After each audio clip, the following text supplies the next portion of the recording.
Afternoon everyone, my name is Greg Rose, or like you said, I'm a strength and conditioning coach in the Senior Academy at Yorkshire Carnegie, and I'm also a PhD student here at Leeds University. So today, as Rocky said, I'm going to be talking about applying evidence to plan training cycles. So as Paddy alluded to earlier, when we're monitoring our players, there's a dose and a response. So the dose being the training or the match play that our players undergo, and the response being how they actually respond to this dose, the training or the match play. And that's what I'll be concerned with today and discussing today. So the fatigue response, the well-being response to what they're going through. So if we look at the traditional fitness fatigue model, our dose being that orange rectangle up there, and our response being the initial decrease and then coming back to either baseline or supercompensating after. And what this traditional model is basically saying is that once we've gone through our dose, we have an initial decrease in any measure that we're using to measure fatigue or performance. And assuming we allow enough recovery time, then we'll rebound, and if it's a particular training intervention, we'll supercompensate, but at least we'll rebound back to baseline levels. And the difficulty with the research, traditionally this is based around, I suppose the most common definition of fatigue in the literature is a reduction in the ability to produce force, or the reduction in the ability to produce power, which is a bit reductionist because, as I go on to talk about, fatigue is very multifactorial. So there's been some really good work recently by Inoka and Dushito, who've tried to expand the fatigue field within sports science, particularly looking at in response to the dose. And their definition is more encompassing, and I find it very good. And they define fatigue as reductions in physical and cognitive function that extend from exercise-induced impairment of motor performance through to sensations of tiredness and weakness that accompany some clinical conditions. And what they put forward is a model that's made up of perceived fatigability of everything that the athlete actually perceives, and then the performance fatigability, so their actual decrements in performance that we view as coaches, S&C coaches and physios. And this is accompanied by a milieu of physiological, biochemical, psychological changes. But for us as coaches, S&C coaches, physios and rugby coaches, we can distill this down basically into fatigue is made up, or what we can use to monitor our athletes is the signs and the symptoms of fatigue. So the signs are basically what we can actually observe about our athlete. So anything that we can observe and quantify. So decreases in traditional performance tests of S&C, strength, power, speed, etc. But also coming more from a rugby context. And Rocky helped me with this sort of thing, where it's coaches observing a short attention span, low engagement in decision-making tasks when they're in training, when they're in match play, and also reduced capacity to solve problems or find tactical solutions. So as rugby coaches, you're observing more their interaction within training, within match play is not what it should be. On the other side then we have the athlete's symptoms, and these are things we can't actually observe ourselves, but what they are, what the athlete is actually telling us about themselves. So what they actually feel, they might say they feel fatigued, tiredness, heavy-legged, low mood, muscle soreness, etc. And what they're actually telling us about their experience of fatigue. And both of them matter hugely, and we should be observing and looking out for both of them and talking to our athletes to make sure that we're getting the whole picture of this complex phenomenon that is fatigue. So what we've tried to do with our research, we've used some signs of fatigue, and we've tried to measure some symptoms of fatigue to look at the recovery profile of our athletes following training, following match play. And what that does is it gives us a scientific foundation on which to then plan our post-match microcycle and our training microcycles. So what we've used as our signs is sort of practical measures of neuromuscular function, so our more performance-orientated signs. And these are counter movement jump on a force plate to measure lower body neuromuscular function, plyometric push-up on a force plate to measure upper body neuromuscular function, and we've also looked at some biochemical changes. We measured some blood work, and in particular creatine kinase, which is a supposed surrogate measure of muscle damage. We also wanted to measure the symptoms because they're equally as important for our athletes. And we used short questionnaires that I've used in the literature before, and Paddy talked about these earlier. And it's basically a short questionnaire measuring fatigue, sleep quality, upper body muscle soreness, lower body muscle soreness, stress levels and mood, as well as their perception of recovery. So what we did with our signs and symptoms was our first interest was to look at post-match recovery and how long it takes our signs and symptoms to manifest and then to decrease, and our measures to return to baseline levels, and therefore our athletes are theoretically ready to train again. And what we found was there's sort of these animations. No worries. There's sort of a 24 to 48 hour window where the signs and symptoms of fatigue manifest quite highly. So we've reductions in lower body neuromuscular function between 48 and 70, between 24 and 48 hours post-game. Upper body neuromuscular function decreases for about 24 hours post-game. Our biochemical changes, our creatine kinase peaks at 24 hours post-game. It's still elevated after that, but it's slowly decreasing towards baseline by 72 hours. And also our symptoms, so our perception of well-being and our perception of recovery is also altered at 24 hours and then starts to return to baseline thereafter. Probably the most important finding is that there's this 24-hour period, as you'd expect, where our signs and symptoms of fatigue manifest most, and after that they start to recover. So there's a sort of 24-hour period, definitely in up to 48 hours, when our guys are still recovering from the demands of match play. And we collected some more data as well, and we looked at the recovery patterns between forwards and backs, because they have slightly different, well, sometimes slightly different match characteristics and demands, and there were similar recovery responses between both. Now, the difficult thing with just looking at mean changes is that, as a research point of view, it's quite good because we find some cool findings and we can publish them, but as practitioners, although they're valuable to guide us, as Rocky said earlier and alluded to, we need to be looking at the individual. It's more important to monitor the individual than just the group. So if you look at this, just an example of changes in perception of well-being following a game. I mean, the big indication there of the mean change is definitely that 24-hour period. All of our guys are substantially decreased, and we can see that by the individual statistics that we run on our data. And so yes, 24 hours, definitely all our guys are reporting really big symptoms of fatigue, so we need to take this into account. At 48 hours, our mean change would still tell us that they're all still exhibiting this fatigue, but actually we have 6 players out of the 14 actually pretty much recovered. They're no longer exhibiting symptoms of fatigue. And then at 72 hours, should do something. Anyway, what this graph should show is that 72 hours, pretty much all our athletes have recovered bar 2. But because 2 of our athletes haven't recovered, as you can see here from the graph, because 2 of our athletes haven't recovered, it's still dragging our mean down, so we can say that all our athletes haven't recovered, but actually all of them have recovered bar 2, so 2 are still exhibiting signs of fatigue. And the point of this is that although we look at research and it's great to follow the mean change and they can guide us, monitoring the individual, discussing things with the individual and learning to know your athletes and how they respond to match play and training is incredibly important. So based on this, our recommendations from our finding is there needs to be at least 1 day of recovery after a game, depending on the standard that you play. So we play on a Saturday, Sunday is a complete day off, and based on your individual monitoring and talking to your athletes, then on Monday we can adapt our training based on if they have recovered or not. So monitoring the individuals is incredibly important. Following this then, we wanted to also look at the fatigue responses to post-training. So what we did is we had 2 match training sessions of equal pitch size, games, numbers, etc. But what we wanted to do is one with contact, one without contact.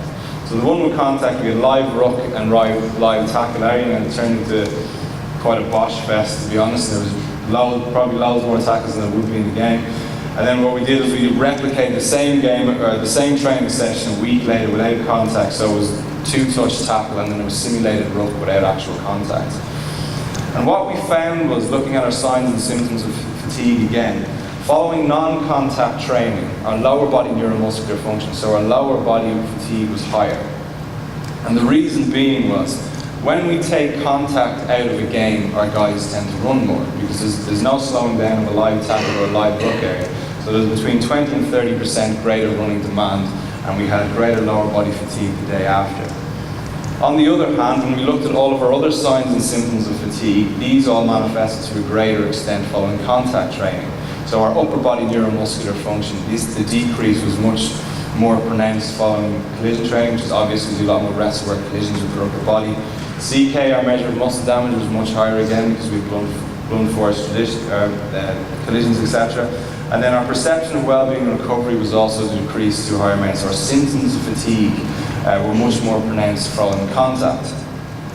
And the reasons being, when we look back at our load of our actual games, The accelerometer load is much higher during contact because that just measures the forces during collisions, etc. But actually the mean heart rate, the internal physiological response to a collision session was much higher than it was to a non-contact session, even though they ran much more in a non-contact session. And also, looking at our session RP, like Paddy talked about earlier, their rating of how they actually felt the training session was, they rated it as much harder than they did a non-contact session. So based on these findings, our recommendations again, if you plan for a very heavy collision session, you look to have a recovery day the next day. So because the majority of our signs and symptoms of fatigue manifest after a collision session, you're probably better off prioritising recovery the day after. Following a non-contact field-based training session, yes, there is some fatigue in the lower body, you can take that into account, but it's not necessary to have recovery, just plan for a lighter day, etc.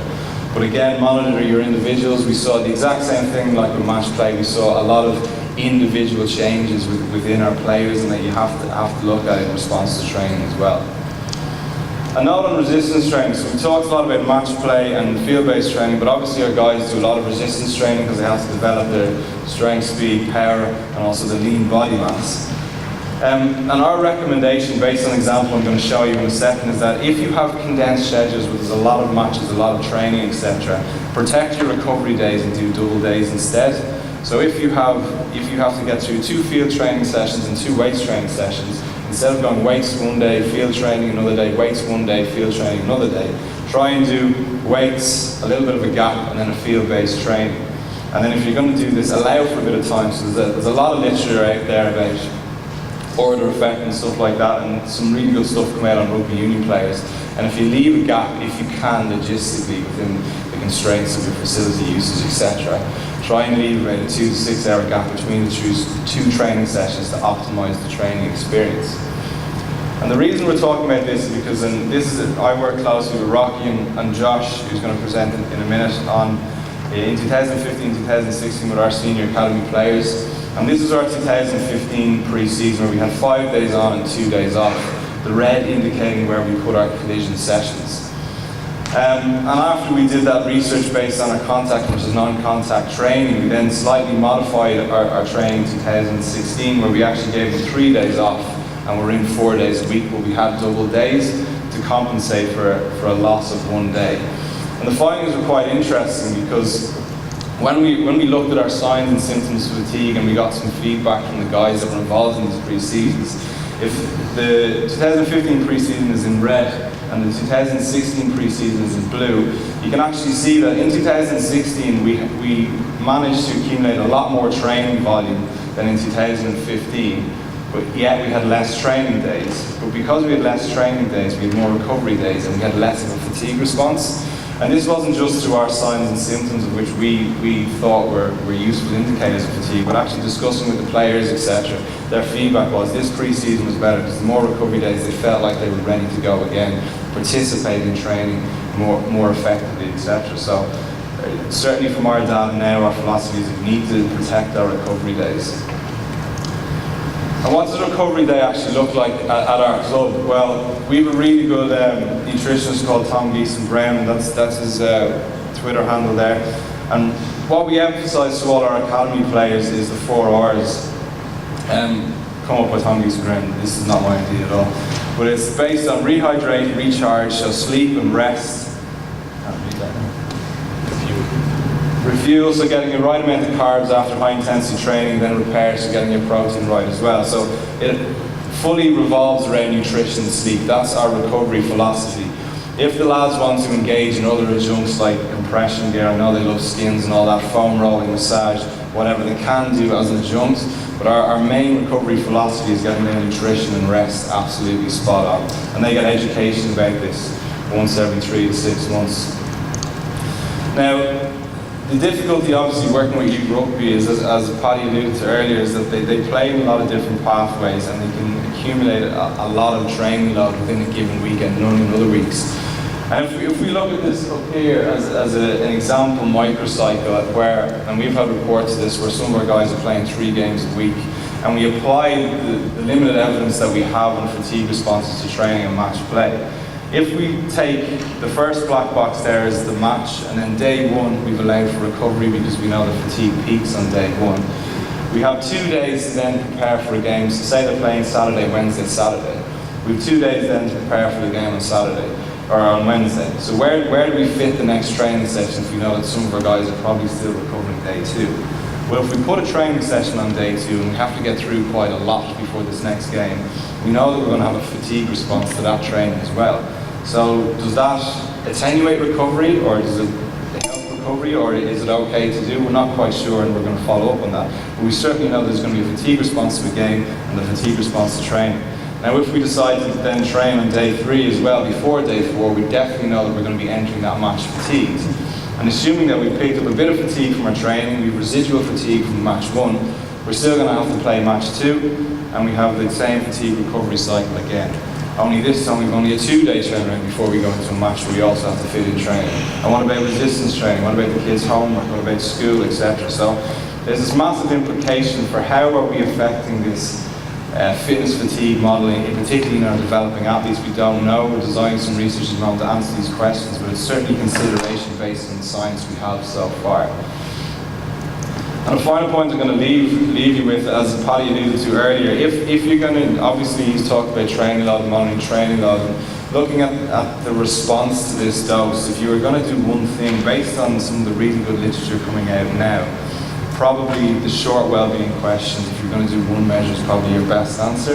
The nice thing about these is they can be taken away by the athlete, filled out on their own. There's no influence of other players. There's no influence of the coach wondering if they're fatigued, if they're not, etc. They can just hand them in and then you can analyse it appropriately. So I'm now going to hand you over to Dave. Thank you very much.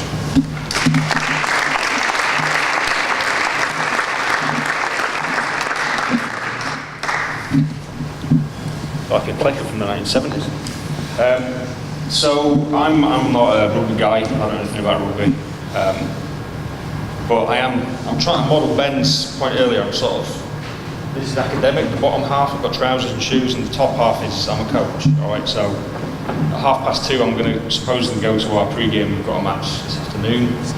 Leeds Force are playing against Plymouth Raiders, so it's 4 o'clock tip if anybody fancies coming along afterwards. So I'm here to speak from, I guess, with a different kind of a voice, from a different perspective. I do work here, Leeds Piggott, but I'm a sports coaching lecturer. So I teach, I try to develop other coaches and really help them to try to make sense of a lot of the kind of things that are being presented here today. So the specific brief I was given with Greg was to talk about how we apply evidence to plan training cycles, and we've chosen to focus on, I guess, fairly small, like micro, mesocycle focus, because I've got colleagues who are going to talk about the bigger picture stuff later on. Anyway, so I suppose the way that I came at this was to think about this from the point of view of, okay, me as a coach working in a reasonably high performance environment, with some of this information available to me, what am I going to do with it? How am I going to make sense of it? And what do we know from the research about how coaches currently struggle with those questions? So really quickly talk about something that I think Jason mentioned earlier, which is the idea of the multidisciplinary team, which is becoming more and more common in performance sport, particularly concepts.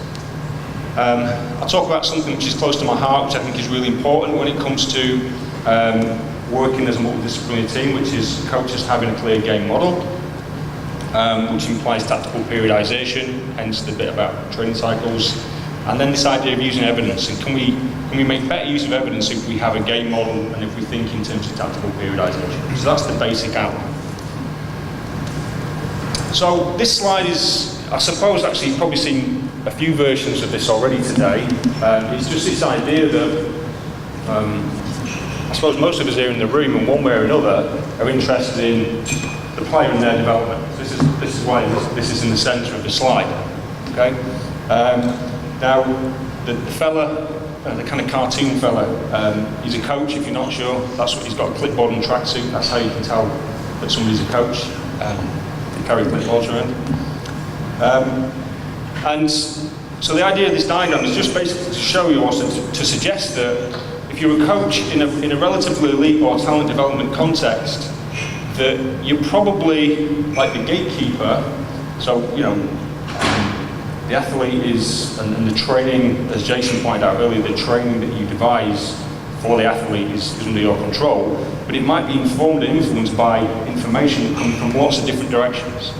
All right, so I just took the conference program and I just kind of ticked off the list of all the people who presented so far today or are going to present. So if you just take these, we've got, you know, performance analysts who might tell us about training load or match demands. We've got S&C and physios who might tell us about physical development of our players, about what they're eating and what kind of supplements they're putting in their bodies, about their recovery or their injury states, about their fatigue. So that was Greg's point earlier. Obviously fatigue is more than just physical, it's psychological, it's cognitive fatigue as well. So the psychologist, Charlotte earlier was talking about lifestyle and what other things are going on with the athlete. So I think as a coach, and I'm talking personally now, I'm in a pretty difficult situation because first of all, there's a load of information coming at me that I could use or not. And second, how I choose to prioritise some of that information is probably going to come back to whatever I'm comfortable with. All right, so if I'm a kind of a coach who's come from an S&C background and I'm a bit of a gym monkey, I might want to prioritise the physical stuff because I understand it, and I forget about the other psychological wishy-washy stuff, so I don't get it. All right, and so I'm trying to paint a bit of a picture of a problem situation, I suppose, here, which is if you're in performance sport, talent development environments, and you're a coach, this is the situation you're going to find yourself in. So potential problems with this. The first, if we just take them from the bottom, working upwards. So a few years ago I did some work for a few months with the Great British Sailing coaches. All right, so sailing, as we know, pretty well funded. As an organisation, they get a lot of money, and they spent a lot of that money on sports science and technology. But they had a bit of a problem. The problem was that the sports science team, if you like, had become so powerful that, well, the way that we described it was the sports science tail was wagging the coaching dog. So there was so much information coming from the sports science guys, from coaches, that the coaches were just being pushed from pillar to post by the sports scientists saying, well, you need to do this psychology, you need to do this, and you need to be doing that kind of training, and this kind of training. And the coaches really weren't having much of a say at all about what went on the water. So I've seen those kind of things happen. You've also got coaches who actually, frankly, aren't capable of using that information. All right. So again, there's going to be key information that's missed and lost and doesn't get through to the player and influence their development. But then you've got a third problem, which actually is one that I would say personally I see the most. It's most common, and it's not anybody's fault in particular, but it's the absence of a game model. All right. So it's when a coaching staff or a club doesn't have a clear idea about how they want to play rugby. Okay? And if you don't have a clear idea about how you want to play rugby, then, well, what are you telling your S&C coach and your performance analysts and your, what are they collecting data about exactly? Okay? So this is something that's common, but I wouldn't want to kind of point fingers at any particular individual.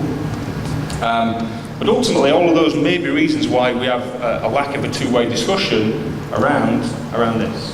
Okay? The relationship tends to be weighted one way or the other. So, what about this idea of a game model then? Well, I use this as a starting point for a solution. So, ostensibly, I'm not talking about the so-called principles of play, which you may have, I know they're kind of around, they're in the air. I don't like that model particularly, mainly because it doesn't, for example, distinguish between attack and defence initially. Right, so I don't know whether applying pressure is a defensive concept or an attacking concept. Or if it's both, then, well, how they're different. You've got to be different. So I don't like that idea, that model, as a starting point. On the right-hand side is a different idea, or different model. So we teach this stuff to our students, and one of our students, Mike Ashford, who's sitting on my left, pretty weird, Mike. So Mike's also our second team rugby coach here. Mike, from one of our modules, developed an alternative game model for rugby. This is just part of it, all right, so I'm not By the way, you know, I'm not claiming any ownership over this, so if it's rubbish, it's Mike's fault. The idea here of what Mike's trying to do is he tried to basically say rugby is like any other invasion game or territorial invasion game. It's about attack and defence, when you have the ball, when you don't have the ball, and then there's moments of kind of contest where it's unclear who has the ball and what's been going on with it. And basically what you do is you define performance problems. So in terms of when you have the ball, you've got a series of problems to solve. You've got to solve the problem of gaining territory. You've got to solve the problem of advancing the ball to the pitch and then hopefully attacking, getting over the line and scoring a try. And then there's opposite problems on the defensive side. So the point here is that I would argue that as a coach or a coaching staff, it's absolutely incumbent upon you to develop a game model. And the game model will be based on how are you going to solve these problems that the game presents. All right, so what's your strategic approach to solving these problems? Because this is the game. So these abbreviations here are taken from this model as an example. And the point of this slide is to suggest to you that over a season, you would want to distribute your training or the thematic approach to your training according to the tactical theme that's emerging from the model. All right. So we might start with this idea. So we've got gaining territory, managing territory, as you know, one's an attacking, one's an opposing concept. And we might want to start with that, so as a theme, tactical theme, and so on and so on. And obviously, how you do that is up to you, all right? So if you're going to gain territory by slowly progressing the ball up the pitch, running, getting space, moving the ball out wide, running, you know, that's up to you. If you're going to gain territory by kicking and pursuing, then that's a different approach. So strategically, I'm not saying there is a one way of doing it, I'm just saying you have to have a way, you have to have a strategic approach. All right. So you have solutions to these problems. You distribute your practice accordingly, so you periodise tactically rather than in terms of any kind of physical conditioning concerns. And then if we wanted to sort of open up that and focus on any one particular, say, month or week, you might have then sub-principles. So if we just take this example here, we've got February, where the theme is back to maintaining and gaining territory. In terms of maintaining territory, you might have a few sub-components or principles of that. All right, so over that month period, there might be, say, 6 sub-tactical principles or approaches that you want to get across. So the idea is that, and by the way, the reference on the slide, most of the guys who've developed this line of thinking in Portuguese, goes back to a guy called Victor Frade, who works at Porto University, and he developed this along with Jose Mourinho. So this has become popular in football because Mourinho does it. And if Mourinho does it, then well, yeah, must be the thing to do. Anyway, so is that okay? So I would say when you think as a coach, if you're thinking about periodisation, how you organise a season's worth of work and then training cycles within that, you should have a game model and that should guide your approach to periodisation. When you get into the microcycle, and we're thinking about this idea of evidence again, well, all this evidence that people have been showing us may or may not influence what happens in any given week. Okay? So I've just taken this as one, again, hypothetical example. So Paddy might have given me some information on training load, on the training load that the players have been experiencing over a period of time. And I might get information from Greg about their levels of fatigue over the course of the week. All right, that dose response idea. How they're responding to the dose. Now that might help me think about what I'm going to do in terms of detail, in terms of loading particular sessions and what kinds of training load and the types of activity. So in this example on the slide here, we're talking about having recovery and then some acquisition and then further recovery before game. But that acquisition, we might theme that again physically, so we might have a strength theme and so on and so forth. And I suppose my argument would be then that if you take that idea, and bearing in mind we've still got the overall theme here, the bit around the outside is suggesting that the overall theme for the week is still managing territory or gaining territory. That might start to influence our practice design as coaches. Now this model here I'm going to show you, it's not a model, it's just a picture, it's like a cartoon, isn't it? This is, I know that this system is used in a Premier League football club that we've been researching for a while. That football club is often held up by the Premier League as an example of good practice. All right.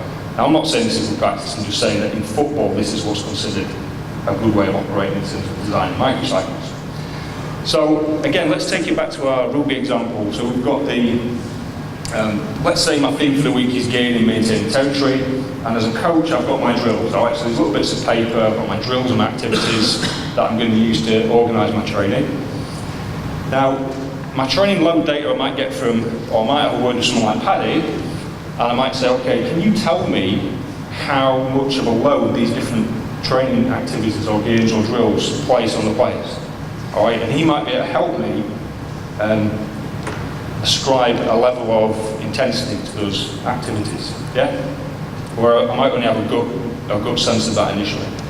So I can start to label them as, well, the red ones are the really heavy duty ones and the green ones are the pretty light ones. And then I might go to someone like Greg and say, Greg, can you help me understand how fatigued the players are currently and think about where we are in our cycle? And help me figure out, in terms of my training week here, so if Sunday's the game, Monday's off, Tuesday's going to be a really light session, Wednesday's going to be a bit heavy, Thursday's our real intense session. Can you help me on any given day figure out which activities we need to be doing in training to get the best response from the players? Okay? And again, I'm still theming it, so those are still gaining territory activities, maintaining territory activities. So there's still tactical periodisation is there. And if we really get into it, it might be the case that, well, to take a different example, we can even overlay some psychological stuff on here. All right, so if, let's say our tactical theme was like red zone defending, well, what are the psychological capacities that that's really going to stress for the players? All right, red zone defending, resilience, coming back again and again, mental toughness to kind of stand that line. Maybe there's a psychological theme here which we can exploit given the tactical theme that we're looking at. Now, I think that's hard to get to, where you're overlaying there's a physical theme and a psychological theme that line with the tactical and technical theme of the sessions. Well, that would be, I'd be like the dream scenario for me, okay? But one which is kind of moderated by the evidence that's coming from the multidisciplinary team. So just to finish off, that was the theory. I've yet to see anywhere that works in practice. So even the Premiership club that I mentioned, Premiership club, football, Premier League club, right? When I spoke to the coaches and said, okay, I've seen what your model is and how you mentored it, is that what really happens? And the coaches were like, well, yeah, sometimes, or can we start the season like that, but then it kind of fizzles out, to be honest. Or some weeks, yeah, some weeks no. All right, so even in the really well-funded kind of environments, it doesn't always happen that way. So I guess some of the questions I will pose in terms of how does that idea, in terms of theory, translate to practice? Well, if you don't have a support team, it's pretty difficult. So what are the, a bit like Greg finished, what are the easy, simple ways we can use to collect data if we don't have that big support team around us that can still give us the information we need?